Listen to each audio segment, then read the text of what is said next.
UK's #1 is National Treasure, Book of Secrets. Yeah, and the key word there is colon, isn't it? I mean, look, here's the thing. There's an Indiana Jones movie coming round the corner, right? It's coming. It's going to be a few months' time.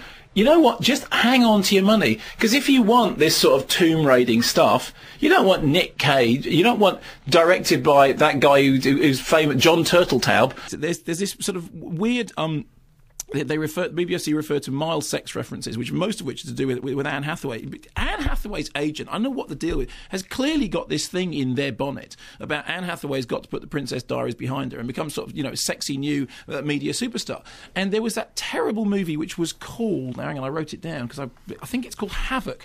And it was, Havoc, little independent movie which Anne Hathaway was in. It was absolutely grisly, and I remember reviewing it and saying, I can just imagine Anne Hathaway's agent going, well, the thing is, Anne, everyone thinks you're Princess Diaries. We want to put you in this scuzzy little movie in which you get to simulate onanism before a video camera, and I really taught you. And it's like, and you watch it and you just, oh, please, pass me a coat. I can put it on. I don't want to be watching this. It's really, really not good. But in the case of this movie, Anne Hathaway's agent has obviously said to the makers of the film, now, look, the thing about Anne is she's got great legs. Okay? I know everyone knows her as the Princess Diaries. Very well. Do I think? Yeah.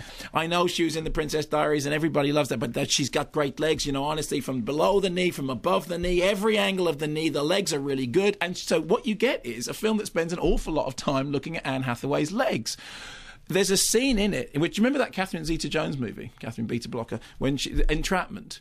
With her and Sean Connery, and she's about 4 and Sean Connery is about 112, but there's meant to be some kind of chemistry between them. And there's a scene in which Catherine Beta-Blocker has to go through the laser beams. And the way that she does it is by putting on a leotard and basically contorting in a manner that's kind of eerily reminiscent of that woman that used to teach you how to do exercises at 9 o'clock in the morning on daytime television. And so you get the scene in which Anne Hathaway does the impression of Catherine Beta-Blocker, whose agent presumably had exactly the same. Now, the thing about Catherine is everyone knows it's Darling Buds Are Made, but the fact is she's got great legs.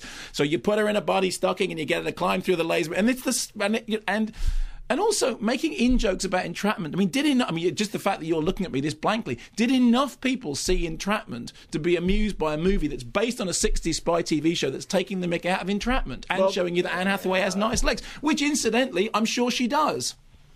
Yeah, I reckon probably more people will remember Entrapment than will remember the TV series. Yeah, well, exactly. So the main problem it has is, why are we doing it in the first place? What was the TV show that it was based on? Does it have more cachet in America? One can only presume that it does. And but all that said, so it's not very good. It's not very original. It's kind of all over the place. And I wonder about Anne Hathaway's career path, particularly because actually I think she's a pretty good actress. I think she's kind of above all this sort of stuff. But I did laugh. She's a new agent then, clearly. Yeah. He sounds